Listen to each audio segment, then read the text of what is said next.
is the diary of a boss bitch, baby.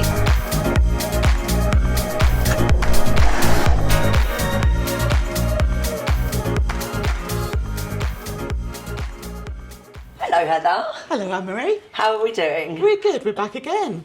Here we are. You're episode 6. It's episode 6, I think it is, isn't it? It is. Wow. I know how time flies when you're having fun. It does, doesn't it? Thank you, everyone, for watching, by the way. Very good. Yes, very good. And thanks for coming back again. I know. Well, thank you for coming back again. I obviously haven't bored you just yet. I think it'll be a while before that happens. I think so too. You're sounding very croaky. Oh, Heather, I've been so poorly. Like this dreaded flu that everyone's had. I've had it for like 10 days now. Yeah. So excuse the sexy husky voice. I'm not doing it on purpose. Maybe a little bit. Yeah, because I know we were going to record last weekend and when you rang me, you just could barely speak. I literally lost my voice. And podcast without a voice, probably not that great. Yeah, sign language, subtitles. Yeah, subtitles, that's it. Just mind the words. Yeah, exactly. So, but you're feeling better. Yes, I am, thank you, at last. I mean, it's still a little bit, still there. Yeah, but the huskiness is sexy, so, you can live with that. So sexy. Yeah, no, it's been a bit of a struggle, to be honest, but, in Anne-Marie fashion, I still go to work every day and... You've got through it. Somehow. Yeah. Yes, somehow. Yeah, and managed to get into a smaller size pair of jeans as well as a result. God. I actually lost 10.5 pounds in the last 2 weeks. I mean, I am literally every cloud. Well, and all of that. Yeah, you've got to look at the positives. Yeah, isn't it? Yeah, it's the best way to lose it, isn't it, when you're ill? Yeah. Yes, I definitely sweated it out of me, for sure. Okay. I'm sure it'll probably all creep back on at some point, but, Make the most of it while you can. Exactamundo, you got it. So, when we left last time, there was all sorts of exciting things going on. I think you've just set up your room-to-let business. Yeah, God. Oh, my God, it's so funny doing these podcasts because it really takes me back. Yeah. I mean, we're talking, like, room-to-let is 14 years old this year. Wow. Okay. I know. And to think that I started that in the little office... I don't remember if I said, but I mean, I literally set that office up on my last month's salary. Wow. I knew that I wanted to do it. Yeah. I didn't have a lot of money. Yeah. So I took my last month's salary from my paid job. Wow. And I set it up with that. Because my husband, at the time, he wasn't working. He was training to be an electrician. Okay. So he had no money. Oh, God. I obviously just had my wages. And I obviously thought that was the best time to set up a business. Well, obviously. As you do. Yeah, because we don't need a stable wage coming in when we're starting, do we? Don't be silly. No. To be honest, though, I knew that I had a worth with my, with my job. Yeah. So... anyone that wants to set up their own business, it's never going to be a good time. No, it isn't. It really isn't. Because the thing is, like, I don't know, like, a lot of people don't set their own businesses up because they like stability. Yeah. They like to know that they're getting the same amount of money every single month. Yeah. And paid holiday and stuff like that. Yeah, of course you don't get any of that. No, of course not. But the thing is, in my head... I thought to myself, I could always go and get another job in what I was doing. Yeah. So I kind of always knew that I had it there as a backup. But worst case scenario, it didn't work.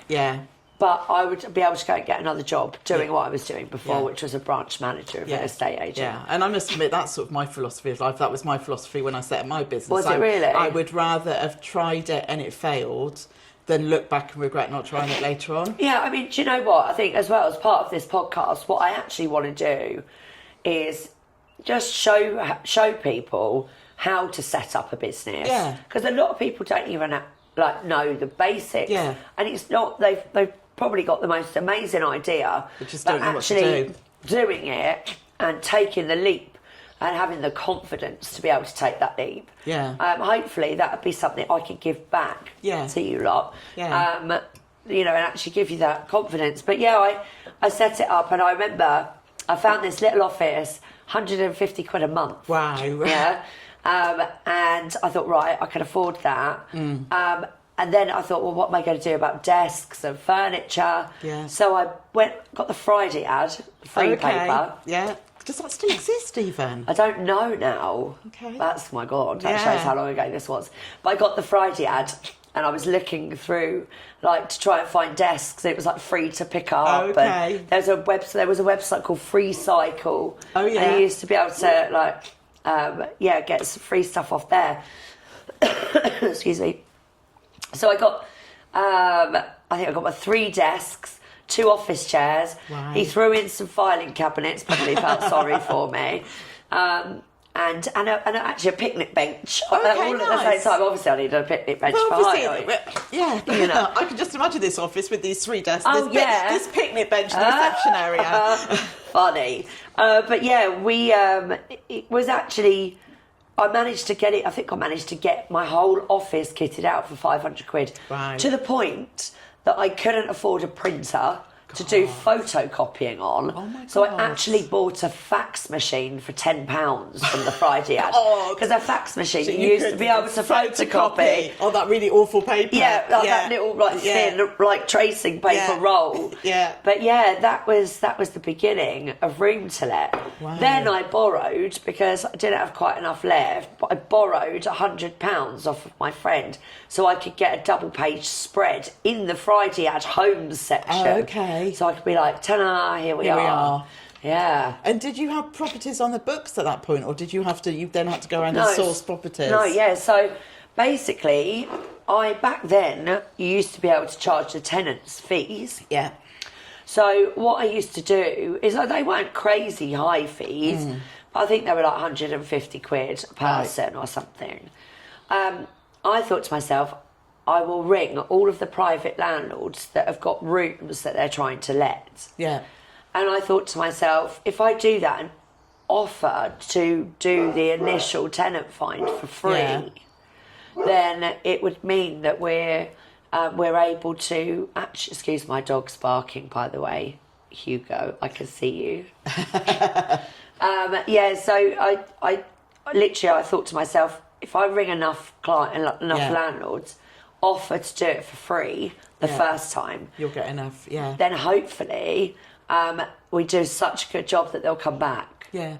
And sure enough, that's kind of how we started. Okay. And did you have to sort of set up relationships with sort of credit agencies, this sort of things? Did you credit check tenants? Actually, that's one thing we've never done, is credit search people. Okay. Because what we found obviously, Room to Let does what it says on the tin. Yeah. So we rent out HMO rooms. Yeah. So the difference with that against any other rental property is, back then especially, most of my tenants were foreign, from overseas. And quite transient as well, so And wouldn't have had that history. Yeah, exactly that. makes Or sense. they haven't lived in the country long enough to they even wouldn't have get had a credit rating. that makes Or some sense. of them, not even a bank account back then. Of course.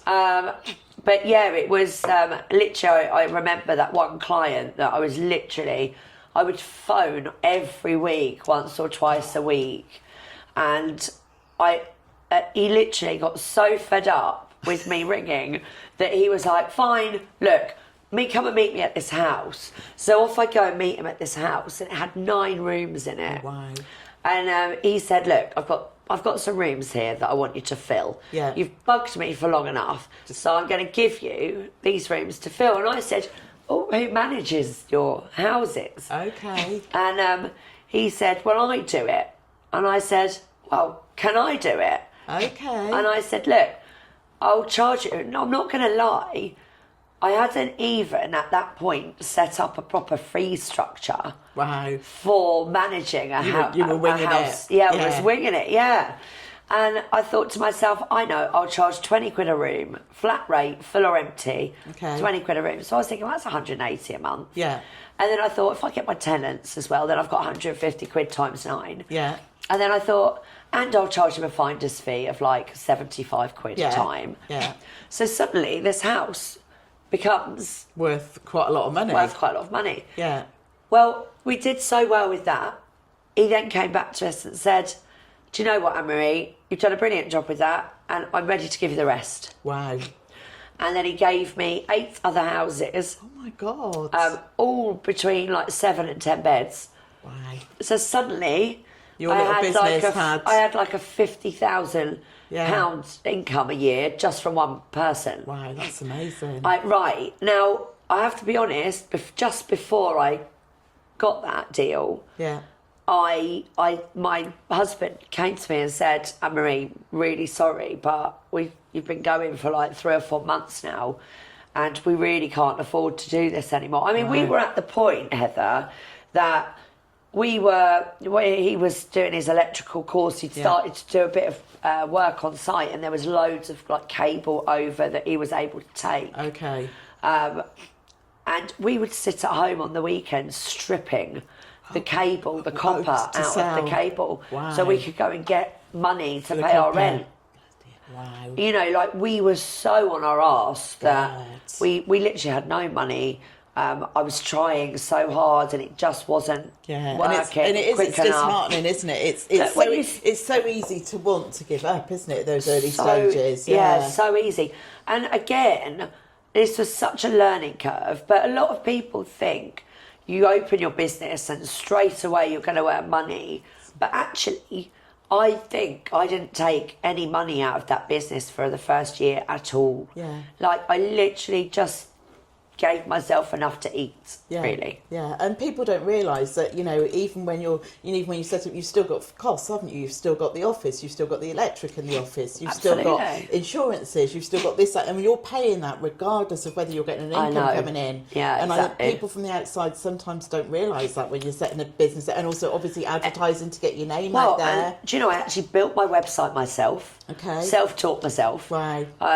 You know, built the website, did everything to minimise the outlay at the beginning. Yeah. And again, like building a website for the first time was... Oh, we've done that recently and it's a really steep learning curve. Yeah. It is, isn't it? Yeah. But the thing is, I mean, back then again as well, it wasn't quite as easy. Yeah. Because there was less companies that you could go to. Yeah. And to do it yourself. There wasn't like your GoDaddies of this world. It was a case of like just hit and hope for the best, and you'd have to build every single item individually. It was craziness. Yeah. But I did it, and then I was going to try and just be a letting agent again, because obviously after the success of my previous one that I'd sold, you knew that you could make a success of that. I did. And but there was like 63 letting agents in Eastbourne when I tried again, and unless you had some sort of like USP, and that's when I thought, well, look, why don't I just do rooms? Yeah. Forget the rest. Makes that way I'm sense. not in competition with any other agent in Eastbourne. Makes sense. And actually,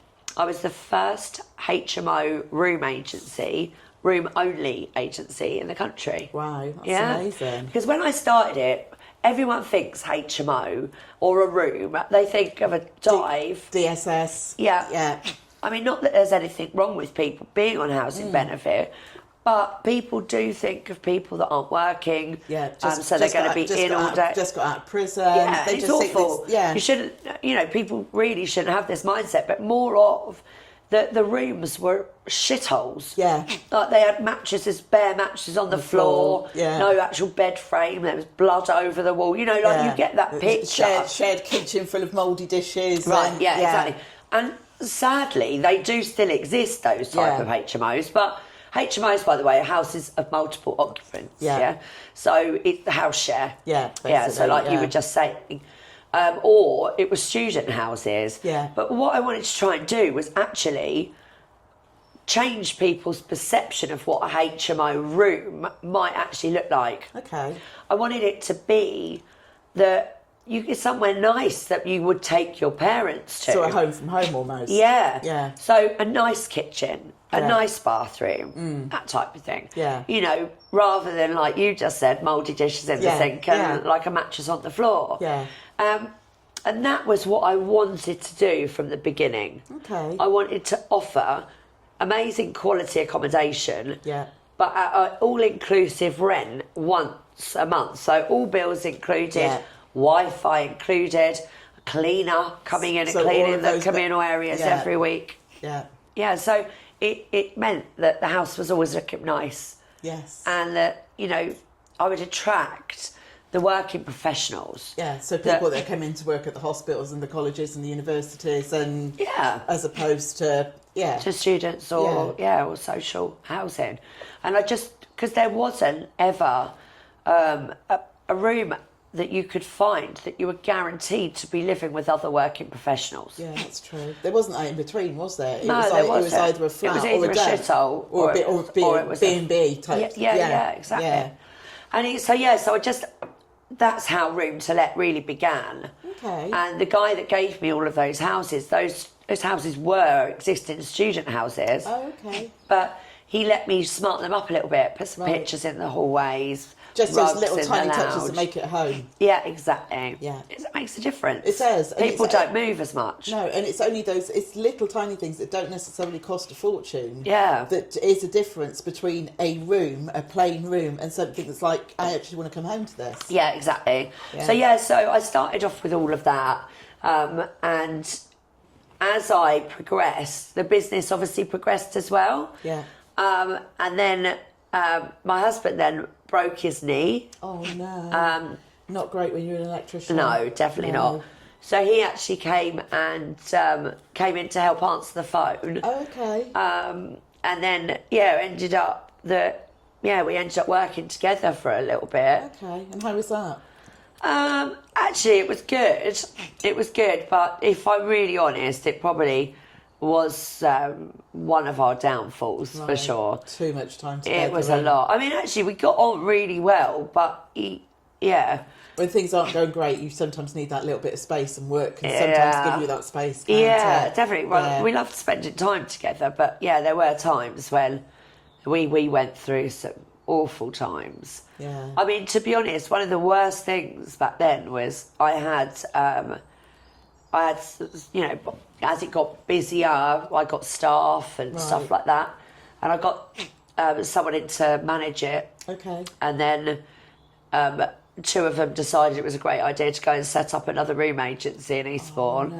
Oh, no. And taking your contacts with them? They tried. They did a couple. Okay. But it was, to be honest, that was a really big wake-up call as to how well we were doing, actually. I always think that's a bit of a compliment if someone tries to do what you do. But it's also a kick in the teeth, isn't it? The staff that you've trusted with your business, your baby in effect, and then they suddenly turn around and stab you in the back. Yeah, I mean, one for probably the next episode is, that was probably the biggest thing of betrayal I've ever felt in my life. Yeah. But it is what it is now, it's done. And it did definitely. That first time, that was when I was still with my husband. Yeah. I remember that has such a big impact on us. Yeah. But as it would, I suppose, any sort of betrayal in your life, whether it's through work or personally, it's just as bad. Yeah, but when you've worked so hard to build something up, and then somebody does that, it's like, we've got to this point that we're successful. Yeah, absolutely. And we're making an income to have quite a nice life,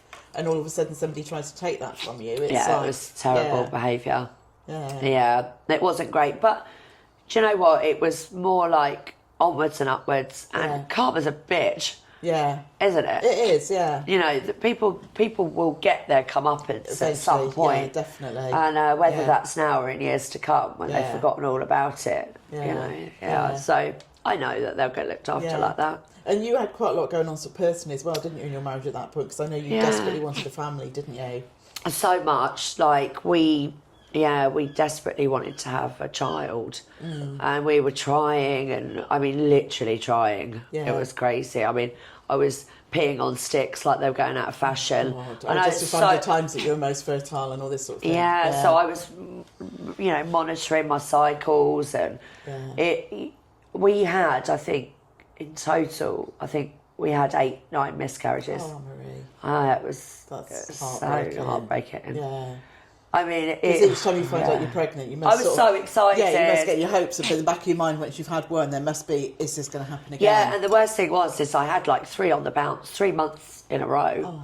And then I had to go to like a recurrent miscarriage clinic in London, so they could do tests on me. Yeah. To see what the cause of it was. Right. And they said that basically they just said it's unexplained in the end. Oh, really? I didn't know. Well, I did find out, actually, like towards the end of my marriage, I went to a different IVF clinic in London, and they did this blood test. It was 1,200 quid back then, just for a blood That's test. a lot of money back then, yeah. Yeah. 1,200 quid just for them to send this blood off to America to be tested to see if I had this immune response. That basically my body would see the embryo as a sort of foreign... an invader, so was then rejecting... Yeah, it was killing it, basically. Wow. So my immune system was doing me no favours. But it did turn out that I did have that.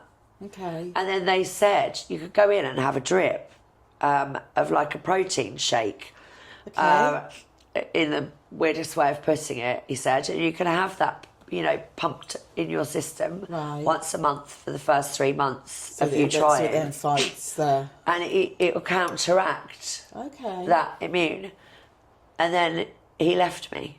And our marriage broke down. So just as I'd been given that like a bit of hope and a green light, that broke down. But also in that process, we did go through the adoption.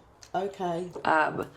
Which actually was more traumatic than any other pregnancy that I'd had. I'd been through 2 failed rounds of IVF. That hadn't gone well. I mean, this is a story of its own. I mean, when I went for the IVF, I went to have my eggs collected because I had, I don't know, some great eggs apparently. And well, they would be, wouldn't they? Let's face it. Great eggs here. Not just for Easter. No, it was, they literally said to me, you've got however many eggs, but they'd done this when they went in and did the egg collection for the like mini op. It's supposed to be in and out in the same day. But I came round and I was in excruciating pain. I couldn't. I mean, to the point that I was screaming like out loud with this pain. Like my husband thought, oh, she's fucking overreacting here. Actually, what had happened, it turned out, because I felt like I might have had a urine infection. I was weeing blood, and I was thinking something's not right here. Well, let's face it, we all know how painful those can be. Right, exactly. Fucking awful behaviour. Normally, it's you get that through something else, but this time it was not that for sure. But I remember going back to the hospital like 3 or 4 times saying, I can't get rid of this, like, this pain. And they basically said, you're fine, go and take a sachet of like Similon or, you know, like a cystitis sachet.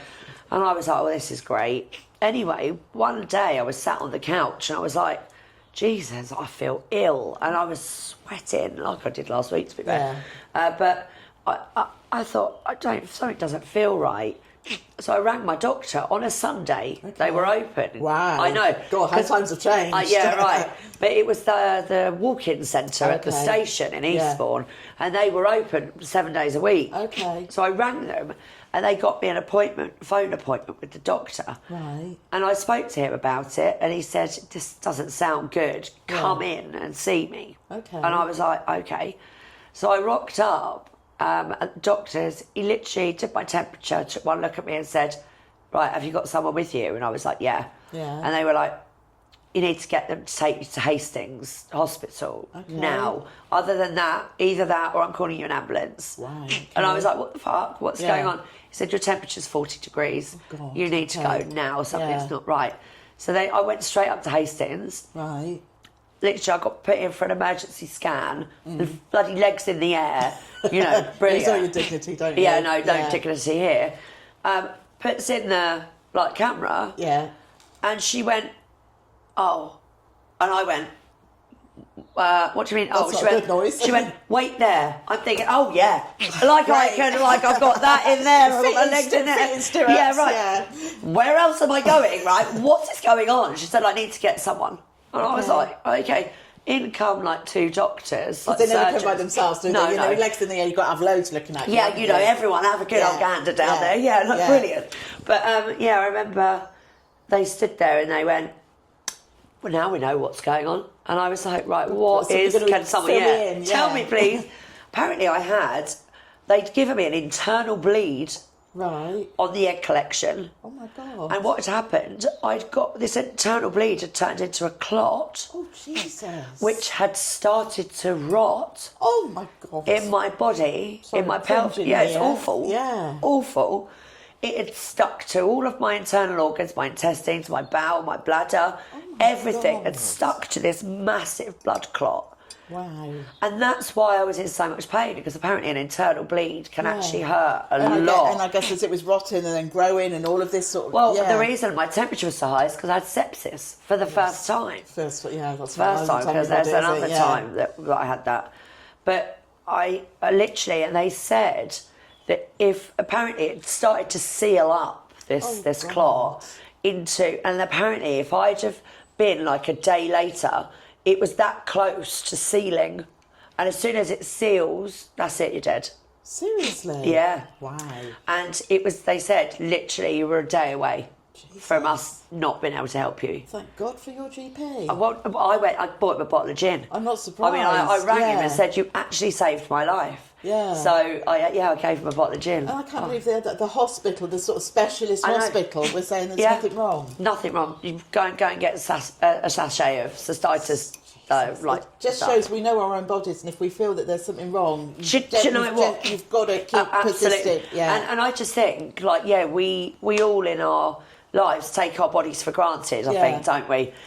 But our bodies do have a very uncanny way of telling you need to slow the fuck down, or something's wrong. Yeah, definitely. And the number of tales that you hear of doctors, no disrespect to doctors, I think you're amazing, but you're human and you get things wrong. I know. So you've got to, Yeah, it was. Do you know what? It was so sad that we went through all of that. But in the background, my business was there ticking over. Yeah. And it was starting to do really well, and then it was quite a mean feat to be going through all of that pressure, and it was sad really, because my husband started drinking too much, and it just when our relationship was left in ruins. And going under the adoption process as well, which... That was so bad. Yeah. So we got matched. So we went through the adoption process, 2 years. Yeah. We had to study, we had to change things in our house, like the dogs, they were really worried about them. People in every aspect of your life. And, all your friends, all your family, everyone gets checked. But we went through it and we found this beautiful little girl. And I'll tell you what, that process is one of the worst processes that you can ever go through. Yeah. Because, especially for someone like me and so desperate and has gone so through so desperate much to have it. Yeah. But actually, they actually take that as a bad thing. Really? That you've been through a lot. Oh, God. And that you're desperate to have a child. Wow. Yeah. It was sad. It's really sad, isn't it? Yeah. Yeah. Well, perhaps next time we can talk a little bit about how you built your life up again after I'd love that to. relationship. I know this one's been a bit glum and a bit sad, but actually I think it's really important. And I know you said at the beginning you wanted to be honest and you wanted to give people the whole story of your life and the real Anne-Marie. Yeah, and that's part of who you are today. 100%. It's definitely brought me strength. Yeah, so, no, definitely. Yeah, well, thanks, Heather. That went really quick. It did, didn't it? As always. Yeah, I know. Yeah, we're just us two just sitting here chatting having a coffee away. and a drink. But please keep on liking, sharing, watching it, because it's really lovely to know that people are interested. And don't forget, if you're on the move, you can listen on all the podcast platforms as well. Exactly, so you don't just have to watch, you can listen to it on Spotify, Amazon, Apple. Loads of others as well, podcasts, Buzz or something. Oh my God, it's on loads. Just find us. Yeah. All you need to do is say, Alexa, play the Diary of a Boss Bitch podcast, and she's on going it to kick comes. in now, probably. No. Damn it, it's not working today. She's having a day off. Anyway, we'll see you all next week. Yeah, see you next week. Thank you very much. Thanks.